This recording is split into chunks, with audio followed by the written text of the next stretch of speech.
Hello again, we're back to this one. This is Benedict Blue. It is gorgeous. Right, I won't be reading this time because I'm a little bit tired. Well, I'm actually quite a lot tired. Oh, I slept a bit last night and then this morning I woke up and then I slept again. I know I've sort of only been awake properly for about an hour. Right, so where are we going to start? So I don't want to try and read at the same time. Right, so we need, this is the standard one, we need definitely that one. We need a Y. I'm looking around my arm for my filming arm, that is. Oops. 3 dots and a plus. Saw that plus. Where did that plus go? So is that mainly it? Oh, and a line. Right. A Y and a 2. I've got the Y, so we need the 2, which is one of those. Right. This'll do for now. Right, I need to find the, what's it called? What have I done with that? It was in there and then I moved everything. Oh, for God's sakes, I move everything and then lose everything. There it is. Oh, thank God for that. Thank sacred underwear. What we found.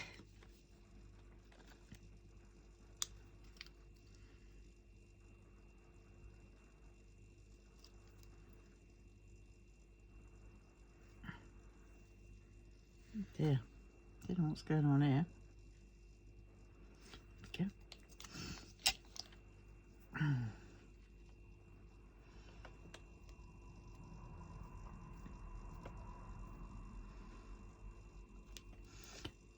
Try and get that all in there, and any put back in the pile. I've got to re-massage that pile again, that lot of putty. Right, there we go. Right, so which one are we going to start on with?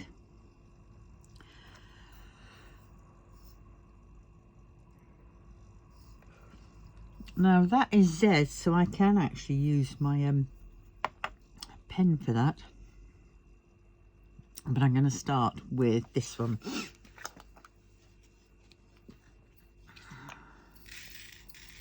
Might have to fill up these little bottles soon.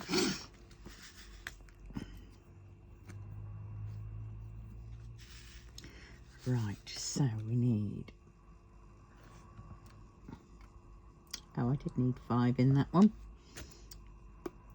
Could have had the 5. Right.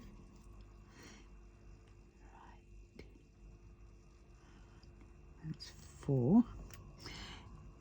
So it's Christmas Eve. Is everybody ready for Santa coming tonight?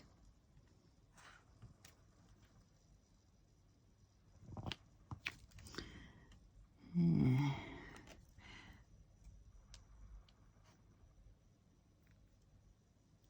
I can't be bothered.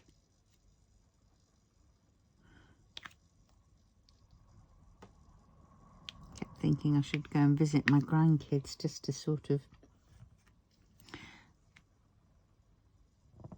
say hello to them.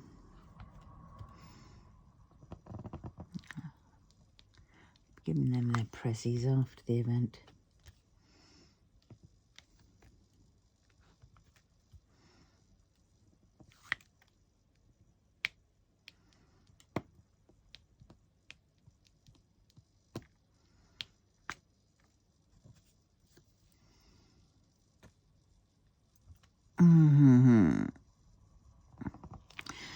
Yeah, so I don't know, it's gone all quiet now, haven't I?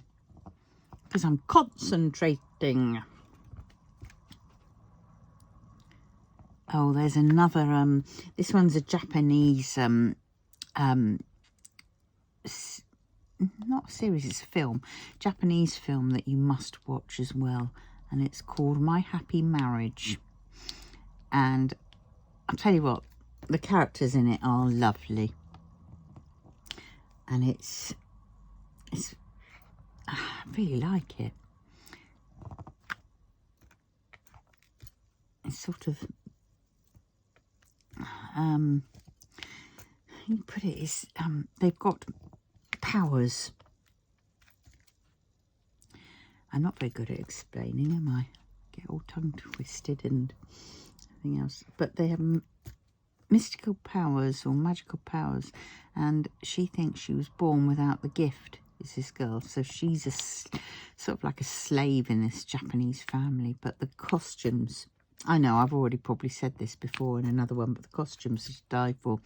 It's in that switching over period from when they transfer from traditional Japanese clothing, kimonos and the like, to westernized clothing, so you get a mixture of both. But it's oh, it's fascinating, it really is. You know, they don't have guns, they have swords. And yet it's sort of, you know, it's not really back in the day where there weren't any guns. This was guns, but Japan at the time was quite closed off. And this is when they were just opening up to Western influences and things. And so, you know, mainly did everything by swords and things. But these people have gifts. And they cultivate and they grow their gifts. So it's sort of like their mythology or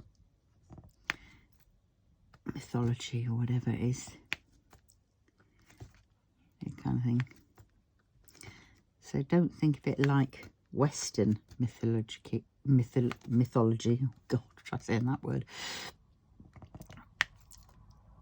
And it's a different kind. So it's sort of like on the lines of Percy Jackson style. I would say that was probably the closest Western sort of thing style. Percy Jackson and the Lightning Bolt, except that's more sort of like Percy Jackson taking on like Greek mythology, but it's not like that. This is sort of more sci-fi type, I think. I don't know how you describe it really. If anybody's watched it, can you tell me in the Ujima flips below in the comments? But well,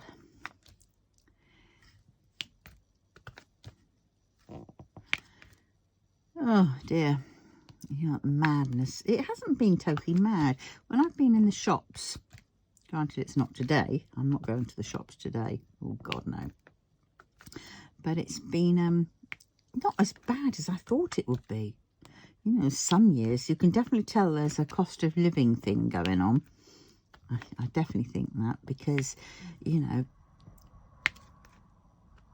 pre-COVID, shall we say, Christmas shopping was nuts.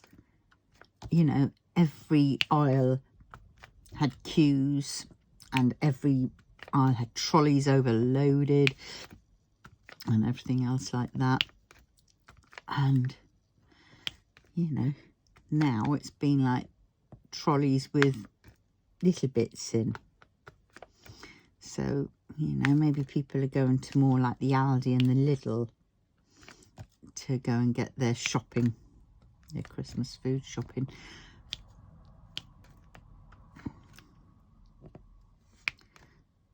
But yeah, it's a bit weird, isn't it, really? This is, granted, this is UK. I don't know what it's like in America or anywhere else in the world, whether people have noticed a difference there. But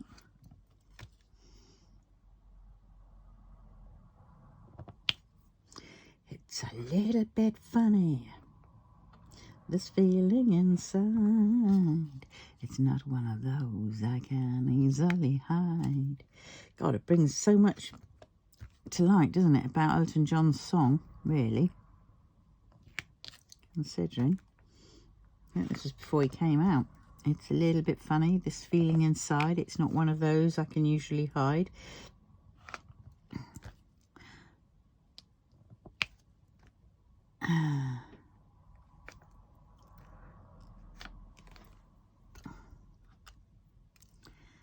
Oh dear, I've got to do my counts. I really should be doing them instead of this. But, you know, I had it sort of done already for, you know, I think it was in April. I had it all ready and I did some of it, and then when I realised that they changed the way how it's to be recorded, before you could just put one, you know, the lump sum of how much you spent, how much income you came in, and how much, you know, expenditure you had, and it used to just be that, and that was a piece of cake. Now they want you to break it down. And it's like, oh, feckin' hell. I don't want to break things down. That's extra work. My business isn't as good as it used to be. When I was on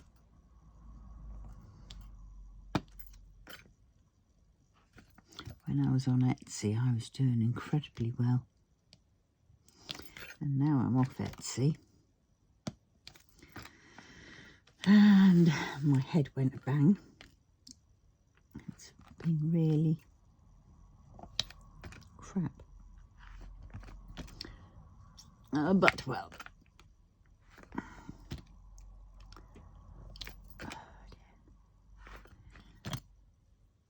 Oh, I do like multiplacing, and to a certain extent. I mean, this kind of multiplacing I like. Don't like colour blocking as much. I mean, yes, you get more done, but it's a bit boring, isn't it? Oh, what's that telling me? Don't know, eBay or something. Oh dear. What?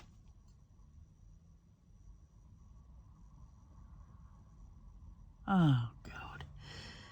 Looks like something hasn't gone, hasn't arrived. So they're holding my funds on that one. Gee whiz, it's Christmas. Oh God, I hope it isn't that bloody thing that I said I had a feeling about.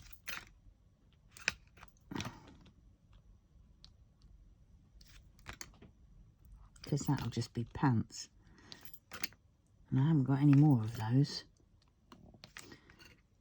Don't think I have. Mind you, the place is in a bit of chaos, so I thought I did have, but I can't remember what I've done with it. Whether it's here or whether it went to the new place. Oh dear. Well, we will soon find out.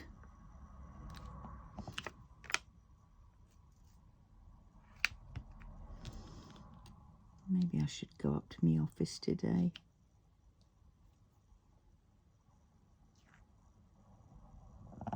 And I don't want to. I just want to stay in the warm, because going out means I have to push my scooter out, get it out the door, which means lifting it up over the curb of the door jamb. And, oh God, it's heavy. I mean, after Christmas in the new year, when I've got the key to the shed and my beast is over there, then it'll be a different story, because then I haven't got to try and walk around it in the house. The only time I'll need it here will be for charging.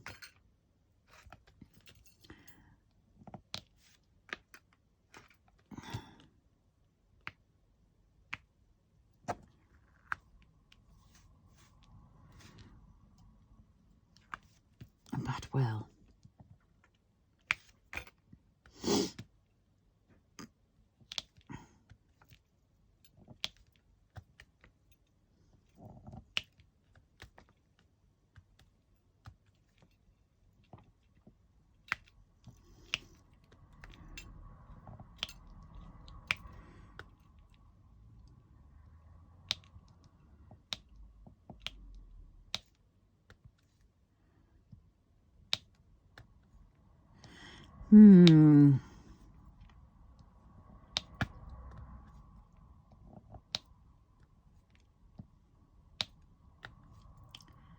Oh God, I've got so many bills to pay. All my standing orders that were going out. I sort of like, this is what I bloody hate about Christmas. This is that year when I did savings, where I seriously got my budget under control and I did little games and things like that and put the money into, you know, my penny savings challenge, which then bought my Christmas presents for a year or so. And I just sort of think, oh, I need to do that again. And I've got to stop buying blasted things on Klarnas and ClearPays, namely Diamond Art Club paintings, because I've got enough to flipping well keep me going really for the year, possibly 2 years. But maybe that's what I ought to do. Mind you, I've got some points I've got to use up, so maybe I should use them up in the new year, and then not try and go on and not buy for the whole year, even if there's something I desperately want, because it's also getting beyond that. Because do I really want it, or is it just going to end up sat in my stash for a while? I mean, like this one, I really wanted this one. I was so pleased to get it, and then, you know, and I got this the first time round. And how long's that been? You know, over 6 months.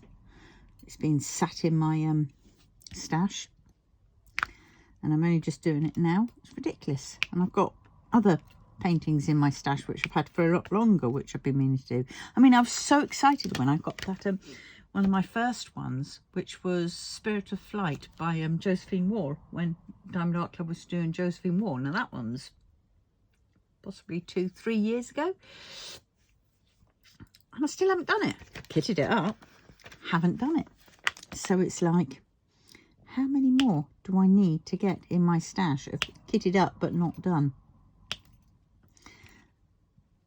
I think that's one way why I keep starting new ones, new paintings, even though I've still got, like, you know, a gazillion already started but not finished. My theory is that, yes, I'm starting lots of them, but if I keep doing them all of a sudden, all those are going to be done round about the same time. That's my theory. Because they'll all move on at the same pace. Right, have I got all these? I'm going to do these ones next. Right. Are you in or are you out? No, we don't want you out, do we? We want you in. Right, there we go. Have I got them? Or am I going to do Y's? Why, Delilah? Got to have her Weetabix. Right, I am definitely putting these away.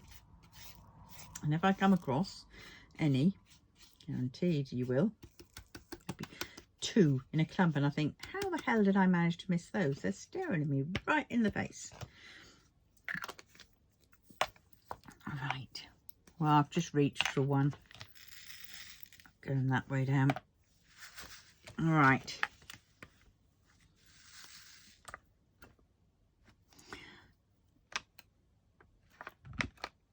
So we're on Y now. Yeah.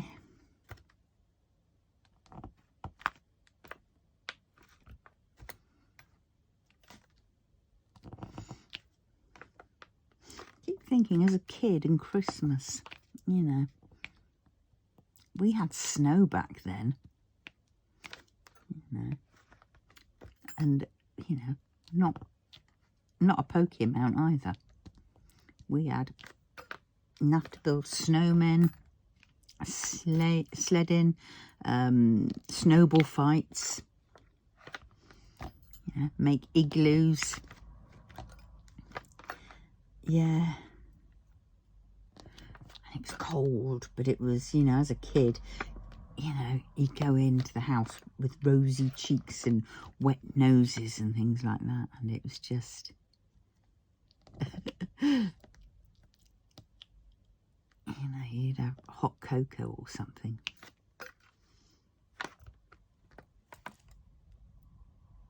And you just sort of think, wow. Ah, those were the days.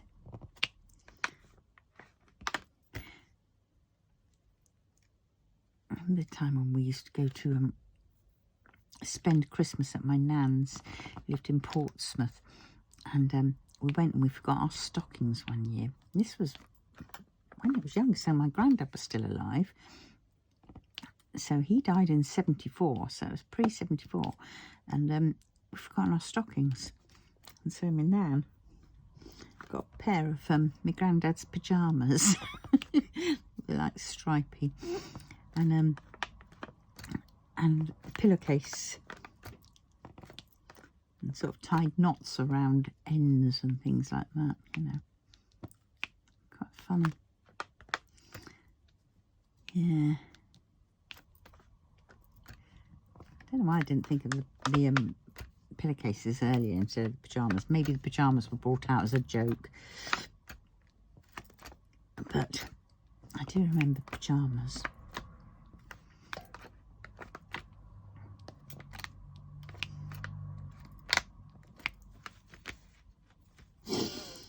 Well, yeah.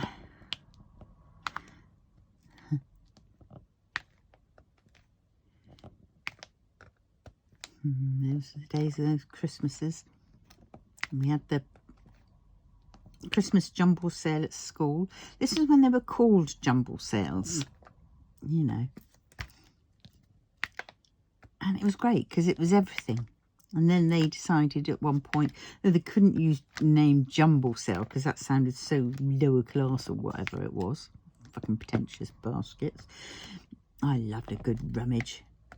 Proper jumble sale was the best when you go into halls, cold halls, and there'd be teas and buns at one end.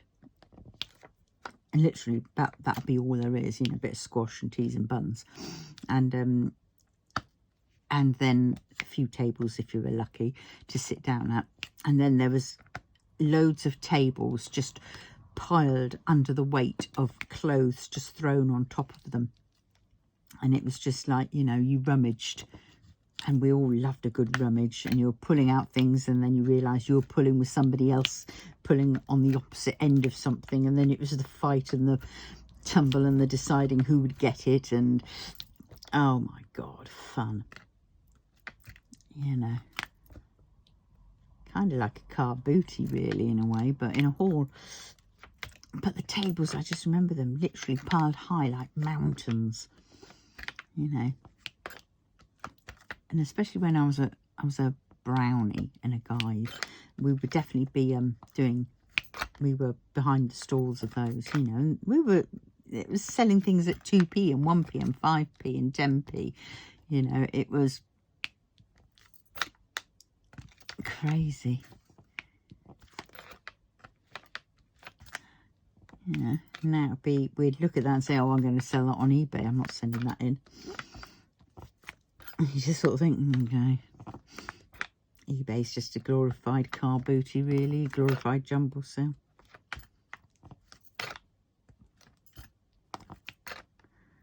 With some budget shops thrown in. But, well, yeah. Oh, our school was absolutely amazing. We did things like Tuesdays, it was country dance with Mrs. Cameron. And oh, that was, yeah, we didn't like that much, but we did like it in a sort of a weird way, because at least it wasn't writing things down. And then we had, oh, Wednesdays, there was sort of like a free, like, half an hour before home time. And basically Sir would because we would call him that, we'd call him Sir. And he was Mr. Whitting. He was head teacher there, and he would because he had a class, you know, proper in the days when, you know, the head teachers had a class of their own, you know, and stuff. And he would read us stories. I mean, there always was an element of story reading throughout the whole school, whichever year you were in. And it was lovely, because he went through like Castle of Adventure, Secret 7 type ones, and Island of Adventure. And we sit there wrapped, cross-legged on the floor, you know, and listening. You know, like you could hear a pin drop even. Yeah, it was, oh God, it was so nice. Yeah, they were very good teachers. So our first school, you know, after I remember place school, I remember place school as well. Ritz biscuits we had, and orange squash. And it was in what became a brownie hall at one point, because that was the time when brownies and those kind of things. I mean, we're talking about pre-internet, you know, pre-DVDs, pre-CDs even. I mean, it was more like, you know, yes, I think there might have been cassettes, but it was more like the Super 8 ones and stuff. I'm going to put him in there. I know he doesn't, but he is there now. And but yeah, so it's fun days. And we had milk monitors, those very small glass bottles with a straw in. And I loved being on milk monitor.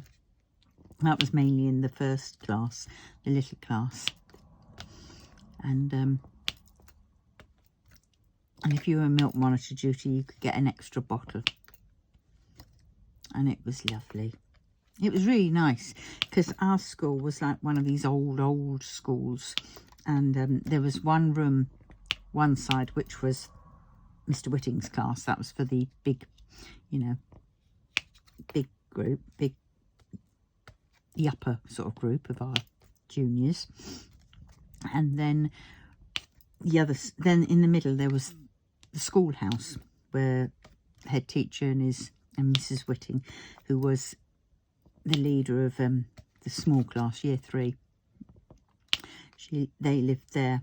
And in between, I mean, it was one of these stone old houses, and it, you know, it's so things that stood in the doorways of those on the floor were always really cold. So I don't remember having warm, you know, overly warm milk.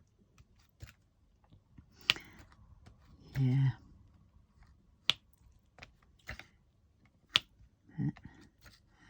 Castle of Adventure.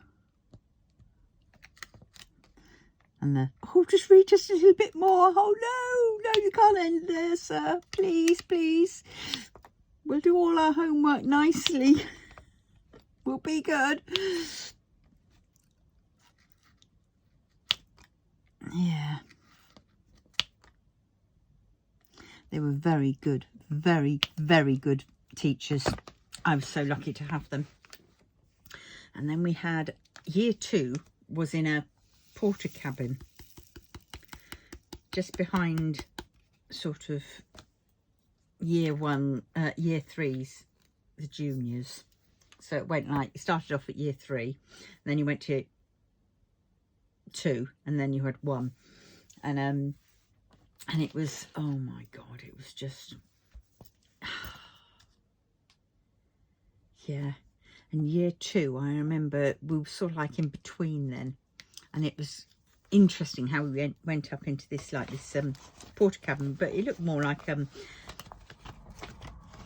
big caravan type thing. You went up some steps, and then there was a thin sort of doorway where there was some, I can't remember, was the toilets? There must have been toilets. Yeah, I think there was a toilet, and you sort of shared it kind of thing. And the pegboards where we had all our coats, and then above that there'd be our pictures of what we'd done. And I remember doing it was 1 November, and my birthday was in the beginning of November, and this was sort of around bonfire day, so it was sort of like my birthday was coming up or something. And we had all these pictures of bonfires which were done where you did lots of crayon colourings, I think, and then you did a black crayon over the top of it, and then you scraped off, was it that way? Then you scraped off the black crayon. I can't remember it exactly, but yeah, you drew a picture, or you drew colours underneath, and then covered it in black crayon, and then you scraped off to do like a fireworks scene, you know. And we had lots of those pictures up on, and autumn ones, and leaves falling and things like that. And then you went inside, and there was her table, and then there was the tables all in front of it. And I remember us doing needlework there, where we did those, oh, everybody did them, those gingham like aprons, and you had to do decorative embroidery all round and stuff. And then you had a bit of Aida cloth, and it was none of this like this really stiff starched Aida cloth. This was like old fashioned, you know, Aida cloth, the cream, very flexible stuff. And you did patterns on that and stuff, yeah, with embroidery silks. And yeah, and then games, sports, the high jump and the long dash, the long, you know, and the sports days. Oh, good times. Yeah.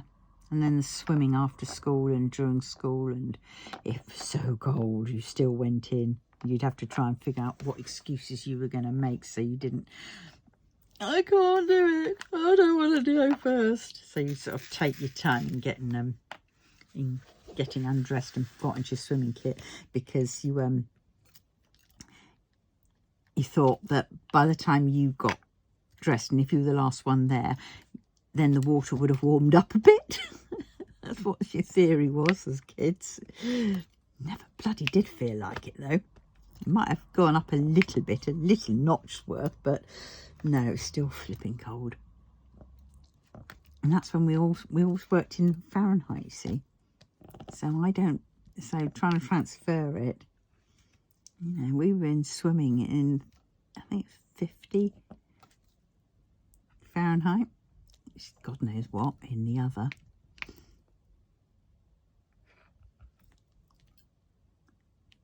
Yeah. I think 76 was perhaps the best time, even though we were off school. I think it was sort of the tail end of school year that we had hot weather, because it was the year of the droughts and the whatnots, and the heat waves and stuff. And I think the water went up to, I want to say 72, but I don't know whether it would have been that much. Oh look, I missed some, knew it. Always the case. But yeah, the good old days, as they say. When ABBA was playing on the and everybody watched the Eurovision Song Contest, and always at Easter there'll be I don't know, what was it, Robert Powell's Jesus of Nazareth, and for some strange reason The Sound of Music I remember being on at that time as well.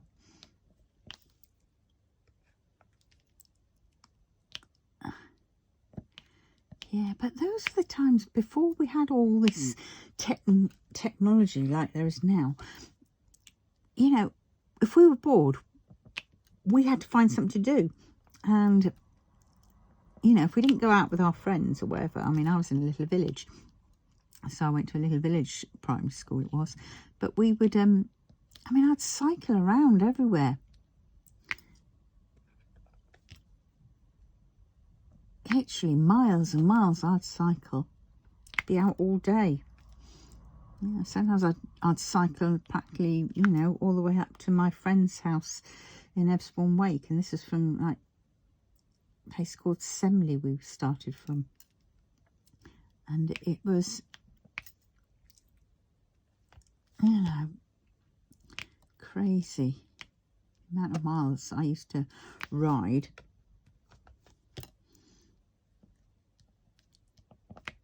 And yeah, and you just do that kind of thing.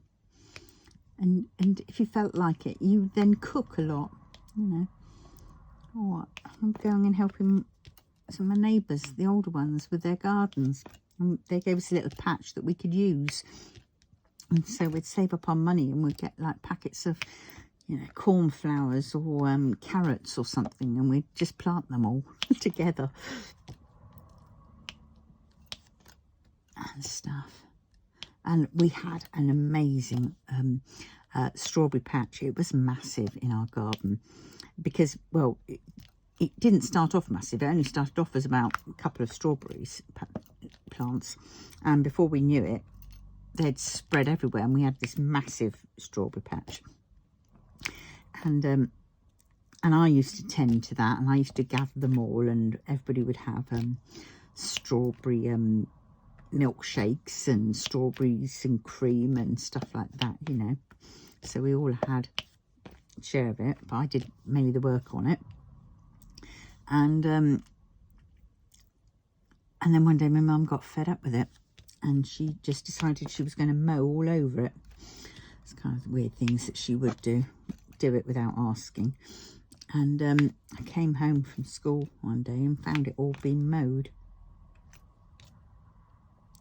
I think I was going to go and pick some strawberries, and she said, don't bother because there aren't any there. And I was gutted. I cried. And I was really upset by that, because that's the one thing that I had that I felt was kind of like mine. Because the way it was for us growing up, I was definitely the ostracized, sort of excluded person. Well, I was supposed to have kept the family together when I was born, you see.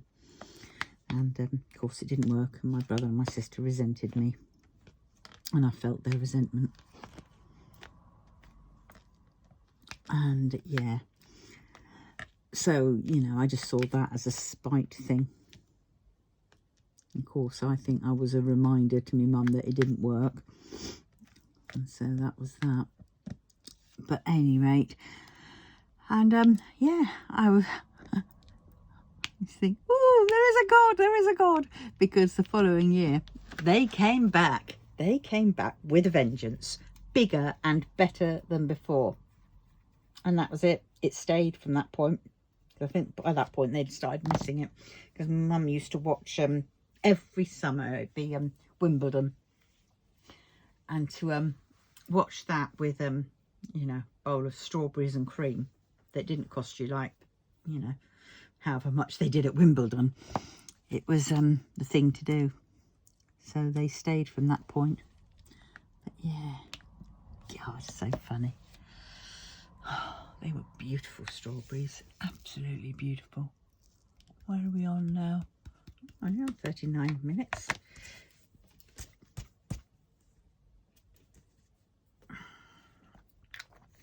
Right, let's find those two again that I missed out on. 4 of them. Bloody typical. I missed them. I did say there'd be a bunch of them together, didn't I?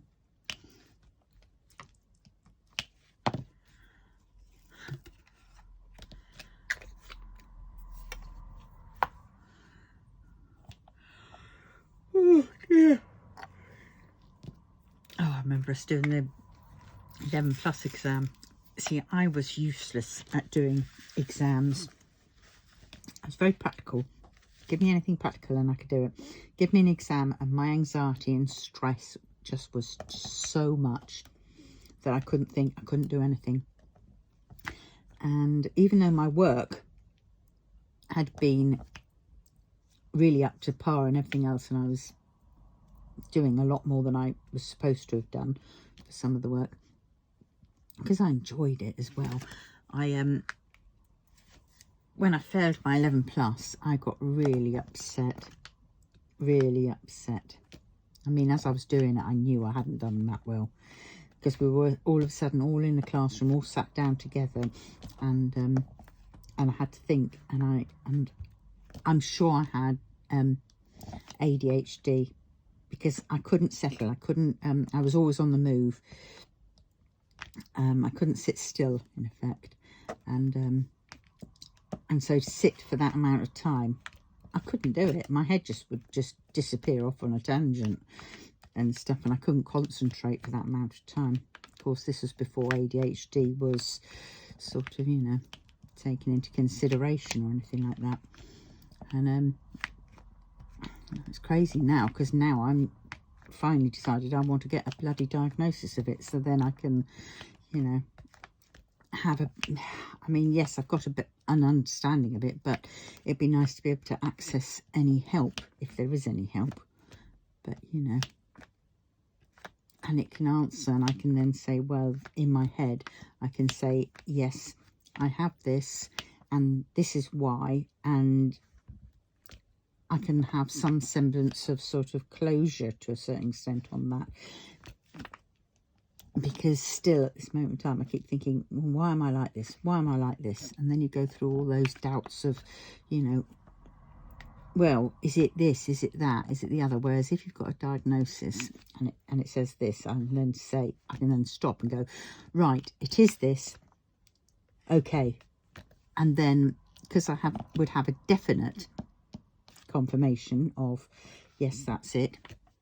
And then I can, you know, accept it more and not think, well, is it? If that makes sense. But yeah, so doing my 11 plus was awful, and any exam was awful. I hated it, and I never did very well at them, you know, because back in the day there was none of this extra time or help, you know, to help you, you know. No scribing, no using of laptops, because A, we didn't have them and stuff. You know, it was, yeah, it was in one way not good for that, but in another way it was good. Well, especially the school that I went to, primary school. Build up to the 11 plus. But yeah, then going to the secondary school as it was, because back in the day we didn't have they weren't called comprehensives. We had grammar schools and high schools. Grammar schools were for the boys and high schools for the girls, and they were, if you passed your 11 plus, you went there, if you're boys, and so you had the boys only school and the girls only school, whereas I failed my 11 plus, so I went to what was classed as a secondary modern, and it was mixed. I mean, these towns were, you know, a fair distance apart. Well, the upper school and the high school and the grammar school were in Shaftesbury in Dorset, and they were across the border. They were in Dorset, whereas my secondary modern was in Wiltshire, in a place called Tisbury, with a great name of the high school. Oh my god. But well, yeah, so of the school, not high school. And then it was, what did we do then? Yeah, so there was a bit of a different place apart. But I remember us going up, because we used to play sports against all the various schools in the area. And I remember going up to Shaftesbury one time and walking around and hearing the schoolgirls as they were going to one of their classes, because some of the classes were across the town. For some, they had classes at the grammar school, and so they would have to walk to the grammar school boys' school for those classes, and they were all chattering away and all giggling and all being, oh, we're going to go for a class with the grammar school boys, oh, I hope we get to see blah blah blah and all that, as they do, you know. And we were just stood behind them thinking, bloody hell, you know. And then in some ways I became quite thankful that I went to the school I went to, because I didn't have any of that crap. Because we were straight in with the lads, you know, and it was just like primary school to a certain extent, but obviously the next step up, you know, where there was no, in a such, segregation of boys and girls. Biggest school, that's when, yeah, bullying really started. Yeah, but that was a fun time. We were termed as the worst year they'd had. Honest, it wasn't just down to me. We had rebellion in our school, and some people were fed up with the way how it was, and the way that we used to say the teachers just don't listen, they're not listening. And one kid was getting really bullied badly, and he went up onto the school roof, managed to get up onto the school roof and had to be talked down. And that was yeah, it could have ended really nastily. I don't know, did one fall at one point? I can't remember. I think I would have remembered that. But yeah, and then at one point we a lot of us just decided we'd had enough and we wanted to make a stand. So we God, I can't believe this. I was in the 3rd year, I think, at the time. Or was I in the 5th year? No, there was people above me. I might have been. No, I wasn't in the 1st year. No, I think I was in the 3rd year, I think, but I'm not sure. But either way, I was definitely there. And the kids had decided, because we'd have seating, we'd have girls on one side and boys on the other side, and the 1st years would be at the front, followed by the 2nd years behind them, and so on, into the bigger lot at the back. And it was decided that we were going to, before the teachers exited, because they were up on the stage, before they exited, we would close the doors, the back doors, which we'd all walk out of, and the teachers would walk out of, and we also had, I think we must have had somebody blocking the side doors as well. Somebody had gone out to the loo or something to block the side doors. I think that's what they did, and and they basically shut the doors. So we basically held the teachers sort of not hostage, but in the building, and we basically said we were fed up of it. They didn't listen to us. Yeah, we got told off, the end result, but it was bloody good to be a part of it. God, you felt amazing at the end of it. You think, oh my God, we done something really bad. And we all knew we'd get letters home, but we didn't care. We just wanted to be heard. Because we were just fed up of, yes, we are kids, but for goodness sakes, include us.